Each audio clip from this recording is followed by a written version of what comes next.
Storm to the lead. Overpass, bounds away. Hodzed into the clear. Oscar's Fortune runs on. It's Overpass. Oscar's Fortune trying valiantly, but he comes away Overpass and he wins it again. Overpass. Welcome to Bet Doctor, behind the curtain look at how pro punters operate. I'm your host, Scoot, live from the Gold Coast with John Walter, who's fresh off a week with the missus' birthday. Happy birthday, Beck, again. Birthday week. How'd you survive it? Fresh. Yeah, I'm a bit shell-shocked, to be fair. The birthday's long in the past, getting half a day off to have lunch. But, yeah, a lot to digest on this week's show. Amazing. The Grinch's stolen Christmas. Rosehill. The Grinch's put Rosehill up for sale. Has the news travelled south down to Melbourne, DK? Oh, yeah, it certainly has. As I keep saying, not a quiet week in racing. It's just something always happens. Something always pops up. It's one of the reasons we love this sport. So, and we've got a trade next to me. The last time I was sitting next to this bloke, I was clerking for him at the call of the card. Well, he's trying to back things to win 100,000. Welcome, Trav Noonan. Thanks, DK. Unfortunately, we didn't win 100,000. That would have been good. But no, it's good to be back inside the Little Birdie HQ Melbourne studio. Didn't know how to find it, but it was good to be back in here. The lair and the labyrinths, but big win yesterday. DK might have tipped you guys into a little winner, a short price winner. It was heavily back. Plenty of ammo trotted in yesterday at Sandown, and one of the more impressive wins we've seen. And wow, all over that one. DK looks like a promising horse. Definitely group quality level. Nailed that, but.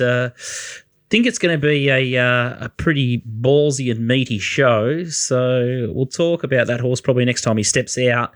But Rosehill up for sale has just taken, I guess, the racing world by storm, and New South Wales are saying that it could be 5 years until it's all over at Rosehill. Not just the track being renovated just like or redeveloped a la Moonee Valley. They're going to get the bulldozers out and put 25,000 apartments there, and they're going to try and spend the money upgrading Warwick Farm and Canterbury, which is incredible. Given, I guess, Rosehill's probably the second biggest track, like for like, it'd be like putting the sword through somewhere like Caulfield with the amount of history that Rosehill's got.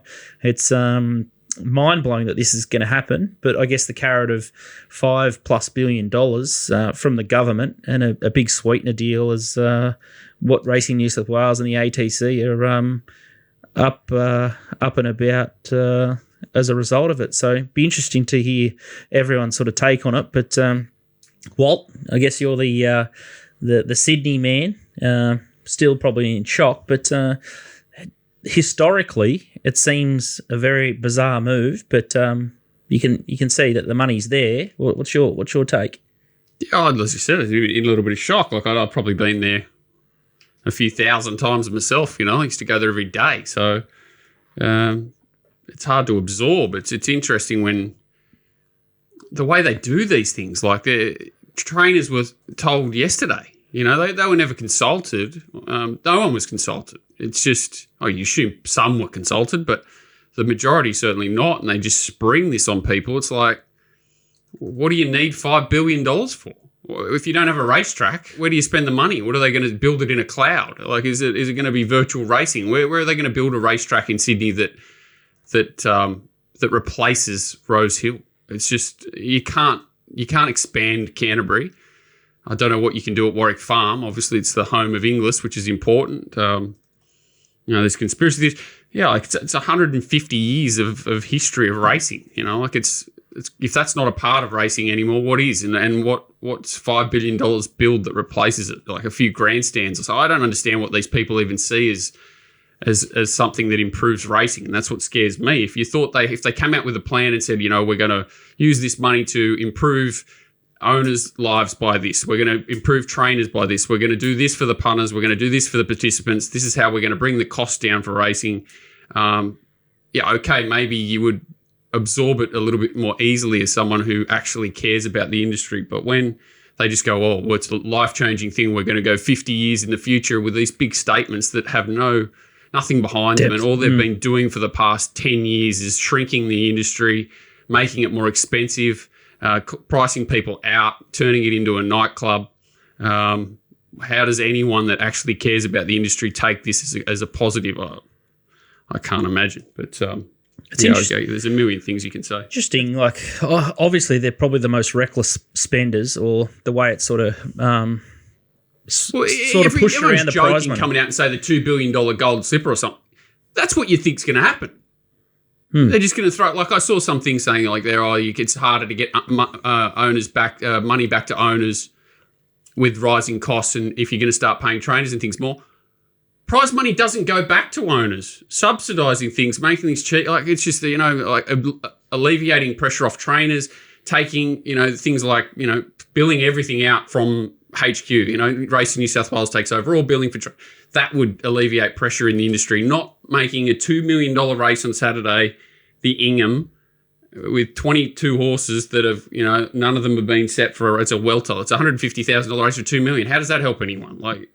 And you just feel that that's just going to be their motto going forward. They're just going to pump it even more. It's just crazy. It's interesting. There's a couple of interesting scenarios. Obviously, Pakenham got shut down and they've built a brand new track, and everyone was thinking, oh, yeah, let's build a big track out on the eastern side of Melbourne. But that's a long way off from, I guess, bearing any fruit. The Pakenham scenario, you got the Harold Park Trots, which is examples in the harness racing. I did a podcast with some guys last week.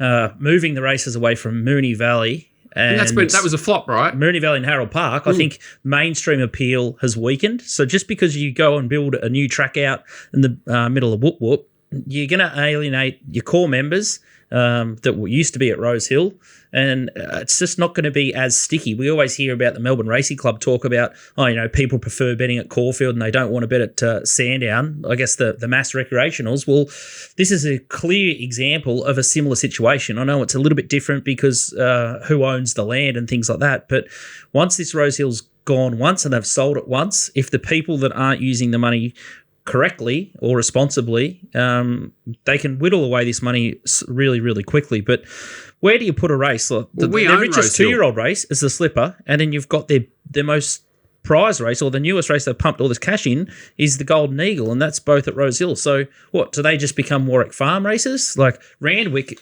Warwick Farm currently is deemed as not a metropolitan Saturday circuit. They don't even want to race there on Saturday. Same as Canterbury, right? They took all the Canterbury Guineas, everything off the track and moved them elsewhere. And now they're just suddenly going, now they're going to be. What are they going to do? How are they going to fix it again? Because they haven't even fixed all the running rails properly at the tracks, and the tracks have been the last thing that they've sort of thought about. But any Trav or DK, you want to put a different perspective on this, or what's your opinion down there? I'm probably the wrong person to ask. I probably care as much about North Korean racing as I do Japanese racing. Under Peter Putin, so I would have had my last Metro Sydney bet 15 years ago. So it doesn't really affect me. But if 5 years till it starts, and another 5 years till it's done, I'll be a soft 7 out of a rest home by then. I'll be nearly 60. So it doesn't really affect me. But I'll be defer to Walt and guys like Lambourne and for their opinions, blokes who got skin in the game and passionate about racing up there. What about you, Trav? Yeah, I find the whole proposal a bit shocking, to be honest. Like, it's come out of nowhere, the potential sale of Rosehill. And then listened to a fair bit of comments this morning on the Melbourne radio station down here, RSN, and the chairman of the ATC, Peter McGoran, he's sort of comments that it was very likely that the sale was to go ahead. He was on the front foot, wasn't he? Yeah, and he was very abrasive, I thought, in his comments too. It didn't sound like there was going to be anything that was going to stop the proposal. Well, doesn't have to go to a member vote. Isn't that the first thing that's got to pass? I mean, if you're a member of the, I'd be sceptical. That's the first part they've got to get through. Yeah, he did say that they have to go through a member vote, and there was still a few, obviously, hurdles that they have to leap before the sale. But the big proposals built around the Rosehill being built into this mini city, I guess, and with the new train stations that they want to build in that area. So, well, it's a big thing at the moment because I've read the only thing that's stopping the country from going into recession is immigration, right? That's what's pumped up all the GDP figures. If it wasn't for immigration, we'd be cast. Now, they've all got to live somewhere. So the governments are looking at, and what are big land holdings in inner cities? Race courses and golf courses. So going into the future, this is, whether this goes ahead or not, it's going to be somewhere else. It's like they're looking at Sandown, and they're going to look at, I think, Northcote golf courses. And there's golf courses are trying to be split up now into not so much housing, but for public and community space. So I think it's going to be an ongoing, if this does or doesn't go ahead, it's still going to be an ongoing issue into the future. That's the problem. We own Rosehill. We don't own Randwick. That's right. So they can take Randwick orders whenever they want. It's Crown land, but we're going to sell them Rosehill. It's crazy. Like, and this, I think it's a cop out, and I think it's a bit of propaganda in terms of help easing the housing crisis. You say that the immigrants are the reason why it's we've got to stop this recession. If we're not in a recession, I'll eat my asshole. We're already in a recession. I'll give you the tip, and then we're actually opening the doors for 500 people to come into Australia, and we don't even have the houses for it. So it's actually driving all the prices of real estate and rent even higher up. This is a self-made problem off the back of COVID, which is another stupid government thing that everyone could see miles off. And the worst thing about this, I think, with this track scenario, the precedents that it sets. So once this works, or once the government comes and bulldozes one track, you watch every other track all around Australia that is under some sort of threat, or other boards get a whiff of this cash, and we will see tens, if not 100 tracks go under these same pretenses. Moore Park Golf Club's 3Ks from Randwick Racetrack, and they're already taking 9 holes off them, which is exactly what DK was alluding to. It's exactly. It's 5 minutes up the road, and it's already full of parkland. Oakley, they're doing the same thing. They're trying to get rid of one of the Oakley public golf courses, taking more space away from everyone at the moment. Well, that's it. I think it's a really dangerous road. It's trending that way. And what we spotted Racing Victoria spend that big money on, Trav, that big, is it out near the airport or somewhere, that big parcel land for something like this into the future, you would imagine, some sort of big purpose-built facility or whatever it's going to be, and then they're trending towards, Cranbourne and Pakenham, now the Super Club down there on the outskirts. So it's anyway, it's interesting times. I did find it interesting, some of the comments by Peter McGraw this morning, that we did sort of hint at how good the training facilities are in Victoria with Cranbourne and Pakenham and Ballarat. Catch up. Yeah. And they want to catch up in New South Wales. I wonder whether there's been some talk of their big trainers sort of, spreading. Well, I heard Annabelle say that this morning. So that I love training up here, but the one thing this joint lacks is good training facilities. So yeah. Yeah, I suppose it gives them the money to at least build something like that, but you lose, the track.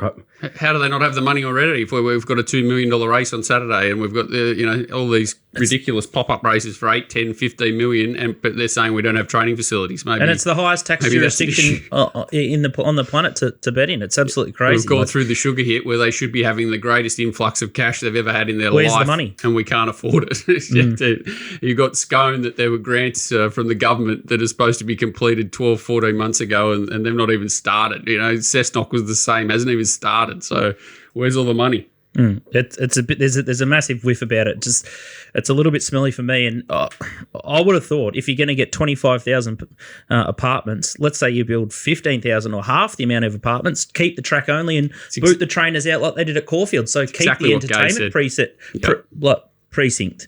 And then all of a sudden you've got all these Happy people. Valley, look over there and watch what they can build around a racetrack, in with the racetrack, leave it there and build around it. I'd be surprised if members don't try and push hard for that and they have to go back to the drawing board. But we'll keep kicking the show along because it's going to be a big one, something that jumped into our DMs this week. This is a new pop-up bookie.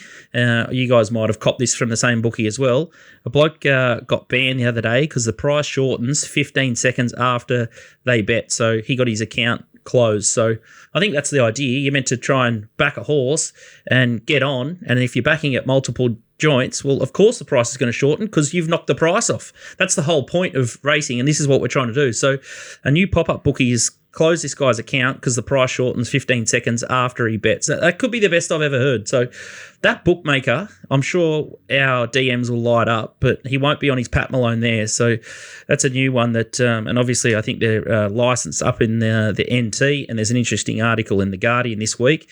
The NT need to pull their socks up as well, and the PRAs need to sort of give them a bit of an uppercut as well because gosh, can you believe that? The price shortens after 15 seconds after you bet. So they say, oh, no, we're going to shut your account down. So if the horse drifts with what is that sweet, though? All those punters are allowed to still be on. It's one of the most remarkable excuses to close an account that I've ever heard, but absolute disgrace. I can't obviously mention the bookie, but I had one time try and shut my account because it said that it was collusion, and it was saying that I was coming from Discord to their site. So they were tracking where I was coming from to their site, and they were saying that I was obviously gaining information from Discord and then using that as collusion to place bets, and they're going to shut the account, which is basically the same thing as what you're saying here. They're saying that you're manipulating, like some sort of, it's just insanity.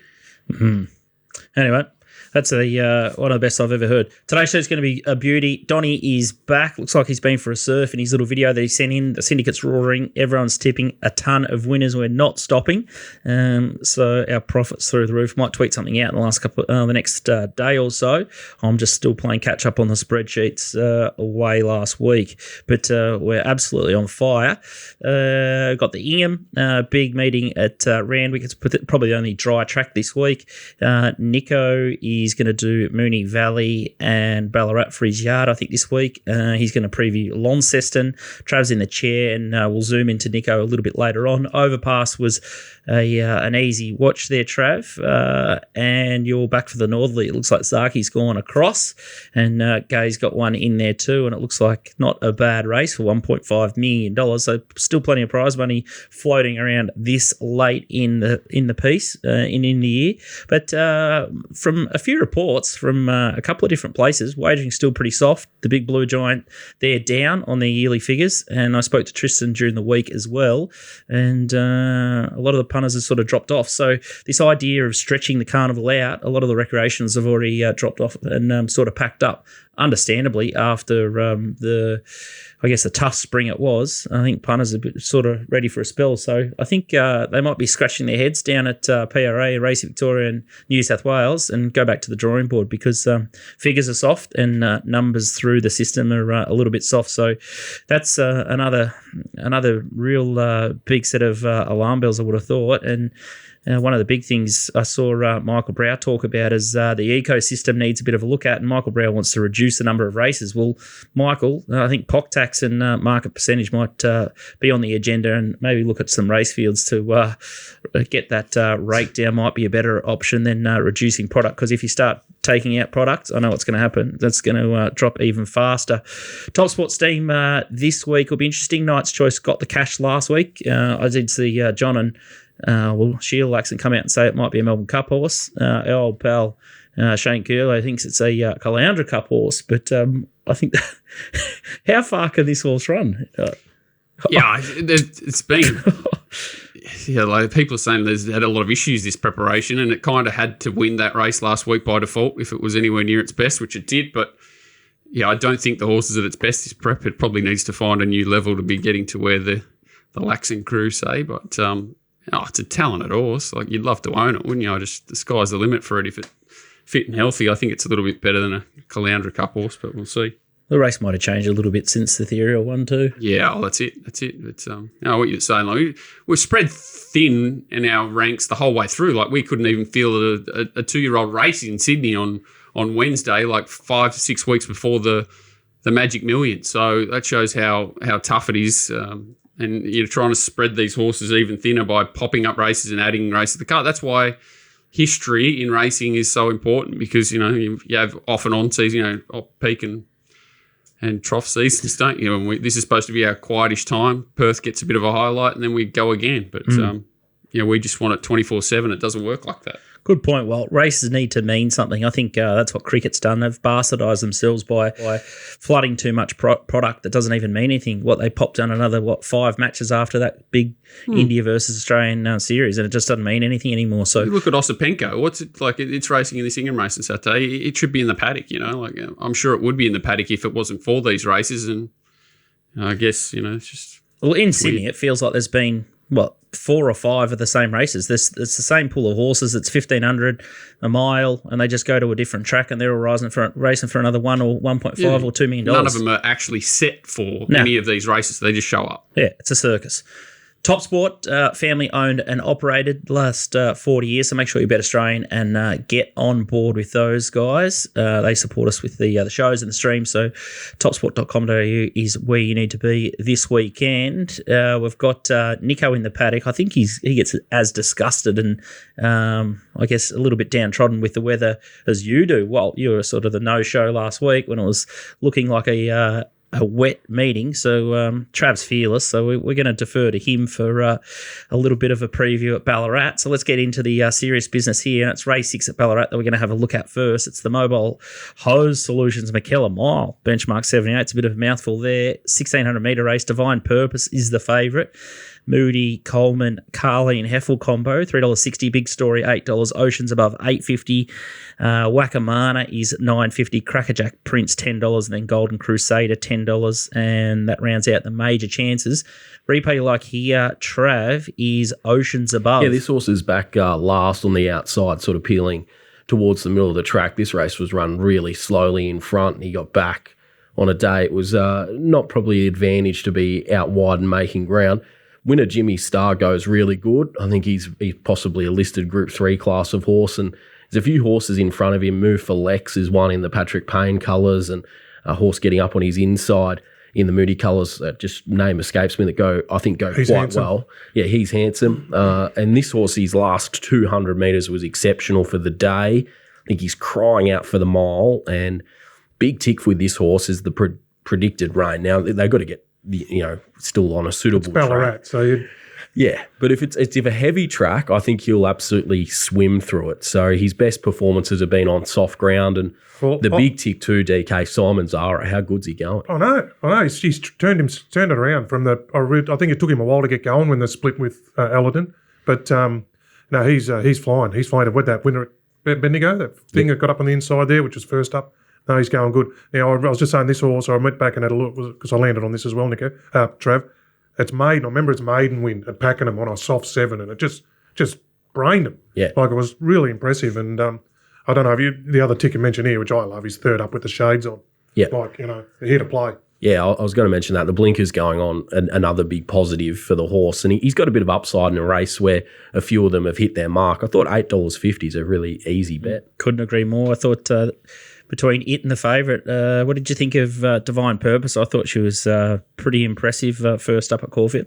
Well, one tick is she's going to be claiming on a wet track. So I find that the market assessors are really latching onto these horses a lot earlier than they used to. Say 2-3 years ago, you'd probably get $8 a horse like that. She's gone up favourite, with Heffel claiming 1.5 off the 54 to get in with 52.5. She did get back on a day it was an advantage to be on the inside at Caulfield. So a little bit of a question with that. No, I'm a little bit grey with the Moody Coleman stable at the moment, DK. I think they're building through in the preparation. The horse is definitely getting better deeper in the prep. I don't want to be with them first up.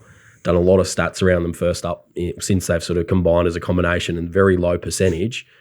But yeah, they're a hard camp for me to want to steam into anything sort of $4 or under. Oh, yeah, so that's I think that's my narrative, isn't it? It's when there's the short end of the market, they've more losses than that have affected the stats. But I think that too would be more with horses. So when they're with their maidens and things, because he's a hard marker, and he generally tries to get rid of them if they're no good. Like, he's fair, he's honest with his owners. I know that. So I reckon the maidens are sort of there ready to go when they get to the track. But then the more experienced ones, he's obviously being a bit more patient. But that's my read on it anyway, Nico. But I thought the other one, if it does piss down, Wackamama's probably, that's going to be a testing mile, and then you want a horse who's going to be more a 2,000 metre horse. I thought it might be, listening to Natalie on the way in this morning, you want to know about first up horses too, and she says it's going really well.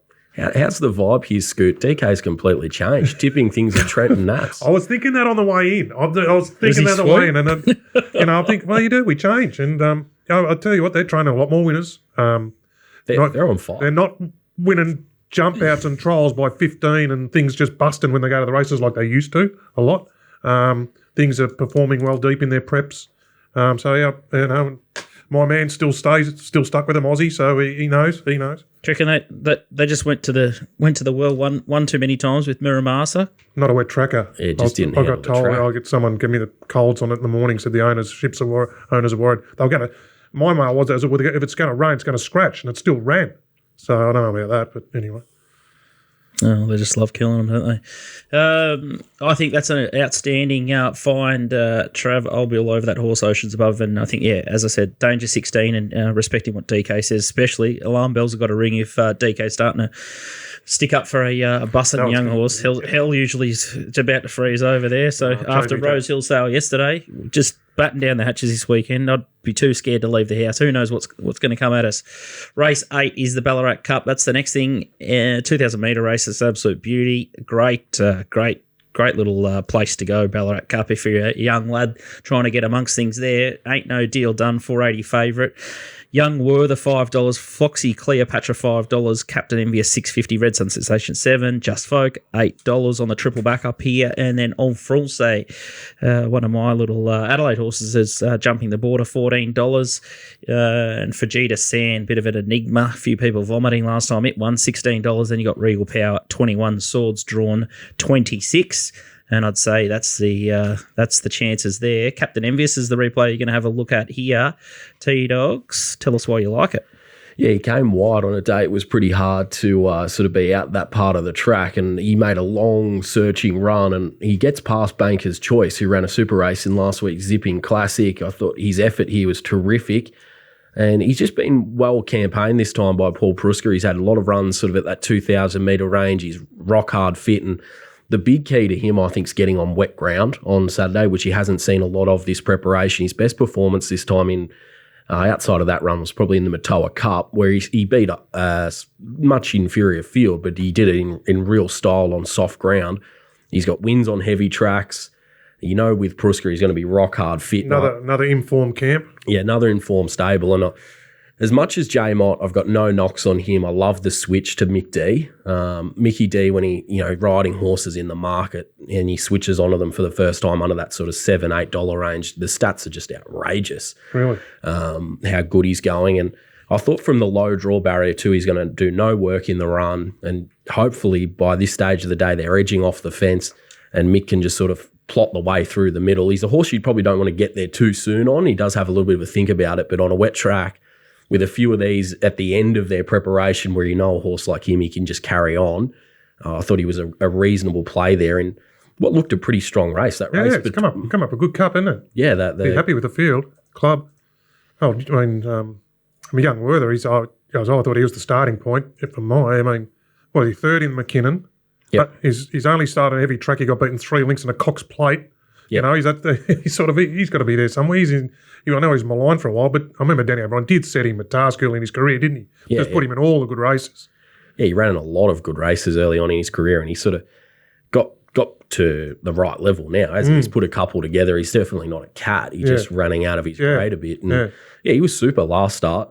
He did have things in his favour, but it was a Group 1 race, so I could definitely throw him in the Scoot Squatty. I think he'd get a run. And my horse is, I don't know what's going on with my horse. He's obviously, they're worried about wet tracks with him. Ain't no deal done. I'm talking about Trav. So he's sort of been on his wagon all prep, but he's been scratched with a hoof abscess, now scratched with a track downgrade.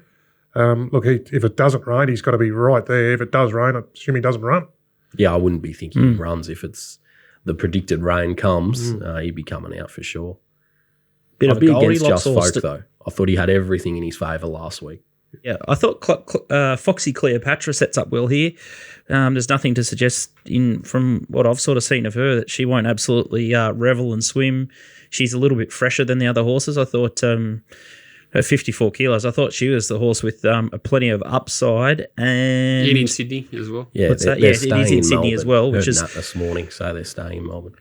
My query with Captain Envious is I don't think he's a 2,000 metre horse. I think this horse has got a heap of talent, but I think he's a miler, and I do understand that he's won at Matoa. I could put a saddle on Walt and ride him myself and win a 2,000 metre. Matoa, I could get 2,000 if I. Pretty angry at the moment. I think I'd get the 2,000. I think it would do full head of steam, but I just keep watching him loom up into races, but I just don't think he's got any carrots left. I think he's a 1,600 metre horse, flat out, Captain Envious. I think Pruska just keeps stretching this runner in these big grade races. Just too far. I'd love to see him just set, 1,600 metre races only, I would have thought. But Regal Power is a horse that I thought would be super strong and relish the wet. And I think he's off a bit of a freshen up from the Queen Elizabeth. So he only got beaten, 4 lengths in the behind Miramasa and 1.6 in the Moonee Valley Gold Cup. This will be a bit of a slogfest, I would have thought. So I thought he was a bit of a knockout runner. Do you think I'm crazy? Yeah. No, I couldn't have Regal Power. Just doesn't. He's just found his mark. He's obviously been a very, very good horse for connections, but I couldn't be finding him. Beautiful. All right, I'm going to take you on with Captain Envious.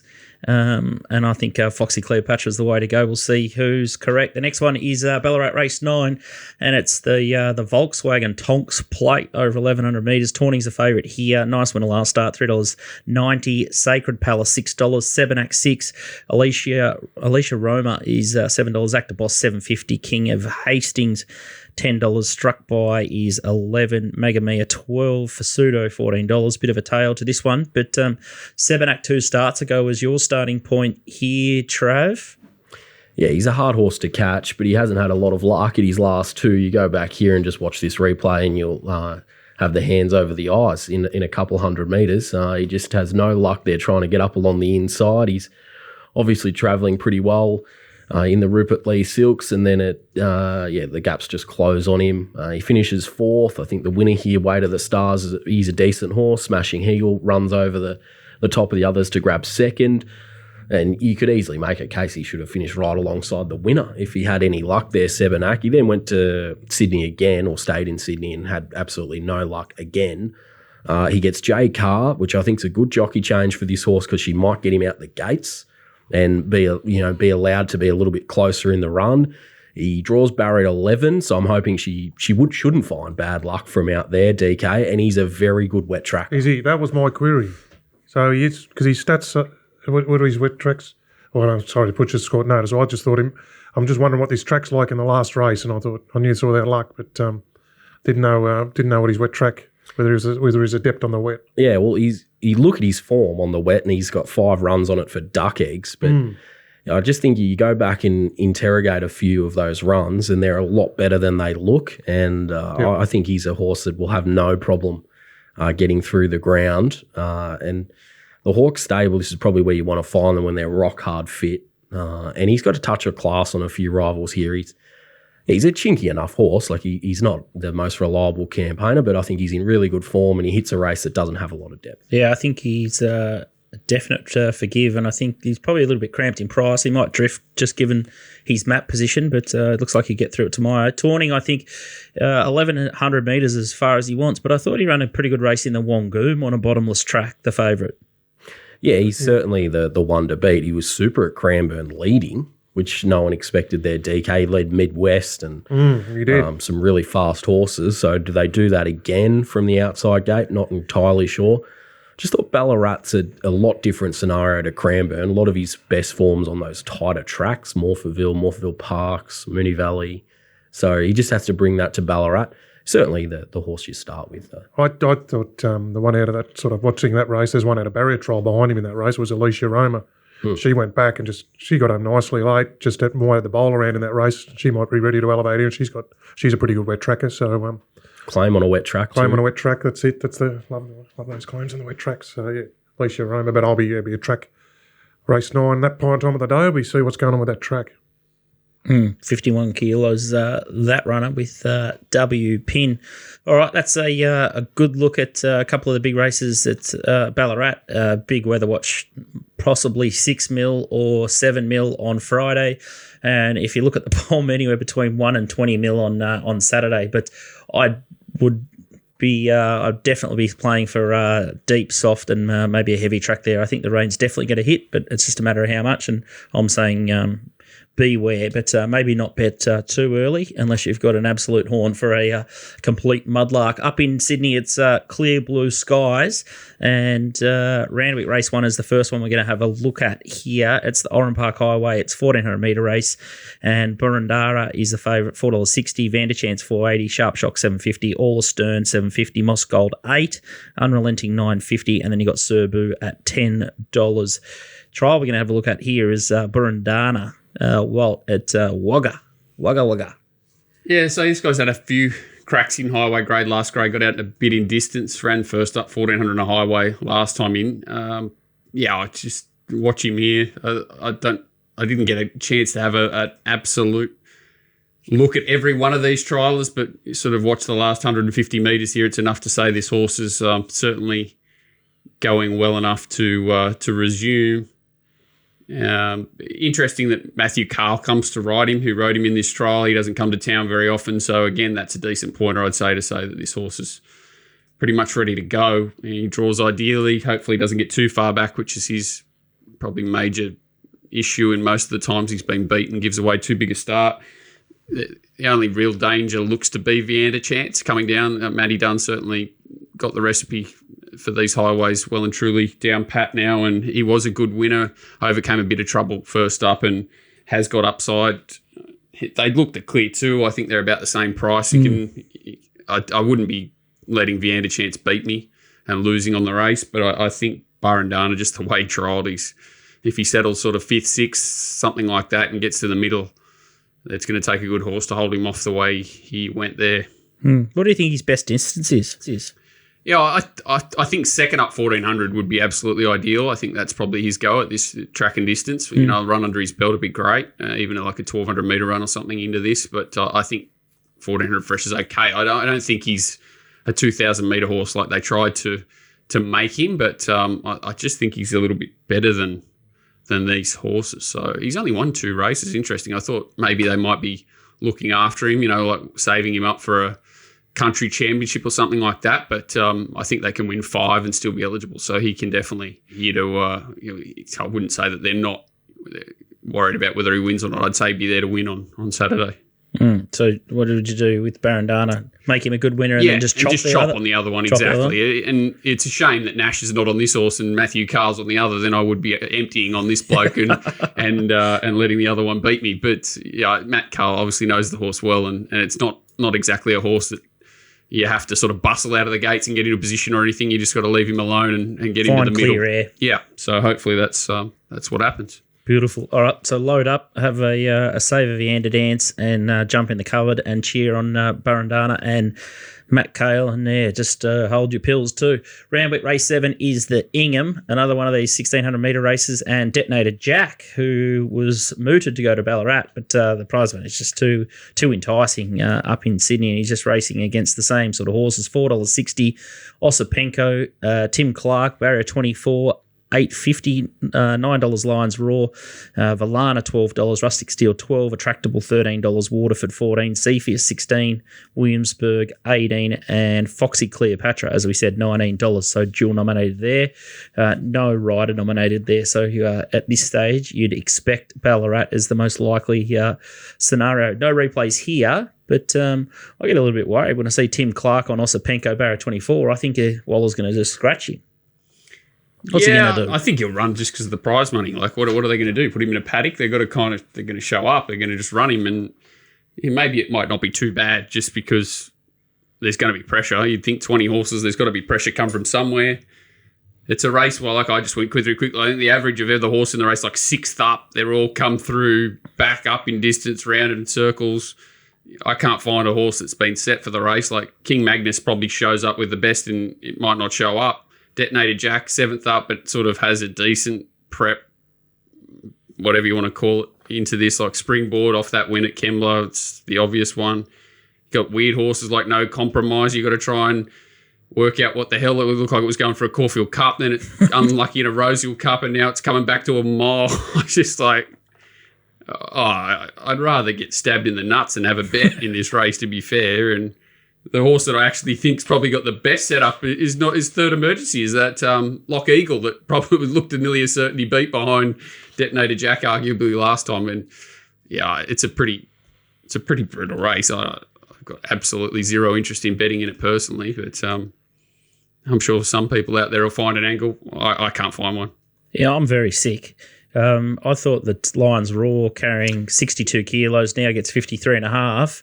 Looks a possible bet, but you got to put up with Tom Sherry and he probably really wants 2,000 metres. He probably wants further. That's right. And he's been absolutely airborne, but restrained to these races because they're worth so much money rather than targeting a race he's probably better equipped to deal with. So, yeah, but that's the problem. There's probably 10 half chances that have got big queries against them because they're on extended preps, they're coming back in trip, they're stretching out in distance, they've been kept up for 1 or 2 extra runs. You've got Cepheus at his 27th run for the prep up the top. It's just a mess, isn't it? It's just hard. It's just hard to line them up. And it's, even that's what we've kind of alluded to before. As punters, we want to know horses are on sort of a stepping stone towards a grand final so that we can sort of have some chance of predicting how they're going to perform, whereas a race like this, it's very difficult. So I don't know what this sort of race appeals to from a punter's perspective.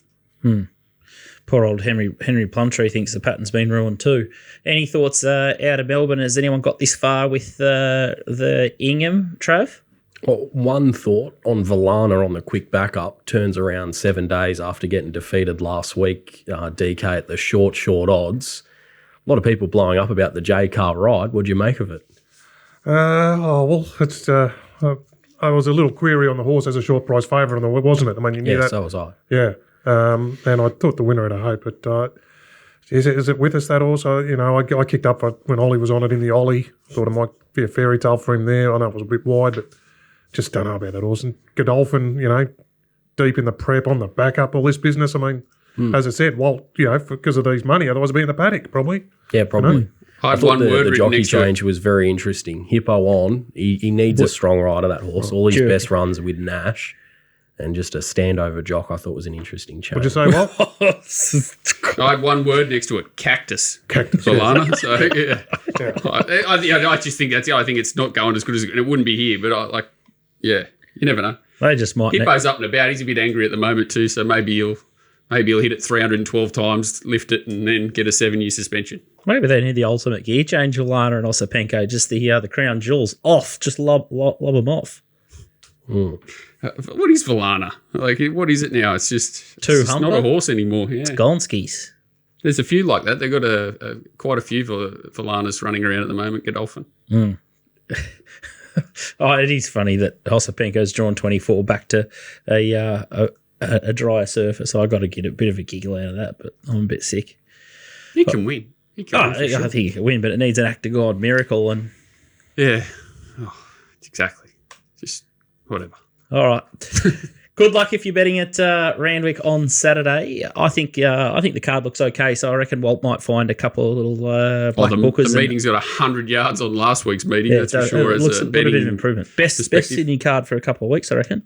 Yeah, it's workable. It's workable. Racingwatch.com.au for more of that, and you can either jump in the Discord channel or the Telegram service, both exceptional, and he's betting 7 days a week, so does not sleep. He's a vampire, I'm sure, and he'll be betting at Gosford today and Canterbury tomorrow night. I got an abusive email from someone yesterday for not sending any betting tips out Monday or Tuesday because they're like, is it still working? Is the website still operating? So that's a good sign that at least we bet a lot. You're allowed to have a day off. I encourage it a lot. Nico, we're going to patch you in, mate. You're still, I think Movember's off and gone. What's going on here? You still got the dirty little tash there. Are you going to try and keep it for a little bit longer, or are you trying to grow back the beard, or what are you doing here, mate? I just haven't been bothered having a shave at the moment. But Movember over. Thanks to everyone who donated. Raised a bit of money there, but we keep punching on, and this weekend looks pretty tough from a punting point of view. So. Hopefully we can find a few winners down in Tasmania for the punters. Beautiful. You've been absolutely on fire. It takes a big accident for you not to be around the mark. It's a little bit early for Devonport markets on a Friday night, so let's just have a look at a couple of your video stars here. The first one comes up in race 2, the Kevin Sharkey maiden over 1650, and the replay here is Johnny Pinch out the back, circling, maroon, lime, and the big white blinkers. There happened just before the bend, but this was this horse's first time getting just 1,600 metres. He's always shown a little bit of ability. He ran well in the Magic Millions race down there. The winner here, Rumour's a pretty smart filly. I think she's probably one of the top seeds for the 1,000 guineas. This is his first start getting to 1,600 metres and his second run with the blinkers on. So I did like that gear change when it went on 2 starts ago, and a pretty strong maiden that rated very well, and then he rose to the mile last start. He stays at 1,600 here. Does get Perez off, but he does get a claim down to 54 kilos, and that form just looks very strong. That was an open race. Now he comes back to a maiden, and a maiden that lacks a fair bit of depth. So he's always been a horse who's shown some ability, and back to this grade definitely looks a big positive for him. So I think he'll be favourite. The jockey will definitely help us get a better pricing. If Perez was sticking on, he'd probably be near sort of even money around that mark. I think you might see closer to $3 or maybe even a bit better given the apprentice rider on. But I think it's a pretty easy ride for her. She's drawn wide. He's a horse who's got a bit of a turn of foot, as we saw there. So I think she can just sit out there and hopefully rip home late on one of the greatest tracks in Australia. Devonport always races well, and always love betting at Devonport. So keen to get back there. When I had a look at this this race, Nico, I thought, this is an apprentices only race. There is 7 apprentice jockeys here. There's 1, 2, 3, 3. There's a 4 kilo, and there's someone that's almost outridden their claimant. I've never seen so many apprentices roll around in a race that's a non-apprentice only race. Yeah, they have a fair few of them down there. A lot of girls too. They seem to have riding at the moment down there. So yeah, I think Lizzie Annals, is it? She made her way over from South Australia, and then Hal LeBlanc's been riding a few winners over there. She's sort of I think coming in and out of Victoria, and then we've seen Craig Newart and Liam Reardon sort of jet in and out of the few recent meetings. This meeting probably doesn't have the quality of a few of the other days, and I think next week's also a big racing day for them next Wednesday night at Launceston. So probably lacks a bit of depth, and maybe a few riders are taking the day off. But I think Perez is maybe suspended because he doesn't have any rides on the card. So we've lost one of our go-tos, but it does look a good card for someone to really step up, and hopefully that's Taylor Johnston here on Johnny Pinch. All right, so what price would you bet down to on confidence level? Oh, I think about down at 280 or 250 if we were super, super confident. So yeah, about that price would be okay, but I think we'll probably see better than $3, and that will give us a bit of an edge. All right, race 7 is the next one. It's the Leaping Ghost Coffee, benchmark 68 over 1350, and Sharma's last. Feels like we've backed this horse before. It's in the yellow and red here, getting a PR, a great run here, but it all goes to shit here, Nico. Yeah, he just doesn't get out. So he's a horse that came into this race. He'd run 5 from 7. He loves Devonport. He's 4 from 4 at Devonport, and his only real failures have been at Launceston. This is a very slowly run race. You see the winner, Ashy Boy, came from the back, goes straight past him here, but he just has absolutely no luck in the straight. I think he would have gone very close to winning, and that race shape, well, I probably would have thought he would have won given the turn of foot he's shown in previous runs. Now he gets back to Devonport, which I see is on 4 from 4. And I like the map here. There's not a lot of pressure in this race. There's only 7 horses in it. He draws barrier number 4. I don't think she's going to find too much trouble from the draw. And he just seems to grow a leg on this surface. So looking through the race, Royal and Tough's got a bit of ability. Looking through their sort of figures and data, there's probably not much between them at their best, but Royal and Tough, most recent runs probably haven't been to that level, whereas Sharma's last win, if he rates back to that here, he should just be winning. So I think he might be a bit of a put in, take out job, pretty much on the home deck for Trinder. He's got an unbelievable strike rate at Devonport, and it does tend to shoot pretty straight Devonport. It's a good track, and she knows the horse very well, this apprentice. So we're backing in the apprentices, but I think his ability to take him a long way, I think you could probably put anyone on him. He's probably sit and steer here. So pretty keen to bet up Sharma's last, and I think just because he got beat last start, that hopefully might turn a few off and we get a bit better of a price, because if he runs up to his best, he should just win. Evens? Will we see evens? Yeah, I think so. I think you will see evens. And if you get it any better than that, I think that's a really good bet. But I think you will see evens. And then if you got 250 or 260, I think you could have a real crack. And multiple winners, as you say, at 1350 at Devonport. So should be no dramas there. Just needs to punch it out and be a little bit positive there. All right, that's the two of Nico's better bets at Devonport. Make sure you sign up at tasracing.com.au and jump into the FormplusPro form guide. pure vision, as we've seen and said on this show many times. Small pool of horses, which makes life easier, and it's got an exceptional black book service and alerts, so you never miss a bet or a race there. And they've got minimum bet laws, so no dramas getting on in Tassie, and it's also free for that service, so you can upgrade to their pro package for free, and it's a great tool for all things Tas racing. Any thoughts about Rosehill, Nico, or North Korea? Doesn't matter to you? I thought it was definitely interesting. I do think putting a bit of money into Warwick Farm makes a fair bit of sense, given they got the Inglis precinct there, and they've seemed to put a lot into that. But I don't know if it has to come at the expense of Rosehill. Probably one of the great tracks, and so much history with Rosehill as well throughout the years. So many slippers in that run there. So I suppose it'd be a little bit sad if it all does come the way it's sort of looking. But I think the injecting a bit of cash into Warwick Farm does make a lot of sense, given the Inglis impact they've had there recently. But I don't know, a bit shocked like everyone else, I would have thought. All right, we'll wrap it up there, but make sure you get Nico's Telegram service for Moonee Valley and Ballarat this weekend. $25 a week, you get 2 meetings a week, so he had a bit of a buy yesterday, but he's going to give you the Friday, Saturday, so great time to chime in if you want to have a bet this weekend. Thanks, Nico, and we'll see you next week for our last show. Thanks, boys. All right, it's time to have a quick look in Ascot or Perth for Saturday's race. It's been a happy hunting ground for Trav, so we'll just have a look at the market only. It's pretty cramped with the addition of Zaki, 1,800 metre Group 1 for $1.5 million. Insane. $2.50 Zaki, Al Safina, $6.50, a lot of good men, $9.50, Bustler, $10, Zip Away, $11. That was one of Trav's tips in the Guineas. The 3-year-old stepping up there, $11, and then Dom to Shoot, $13. Zoom On, one of Walt's horses, Gay Bot with Ollie. Barrier 15 is a little bit sticky, $17. Tricks of the Trade, $19 for Got You.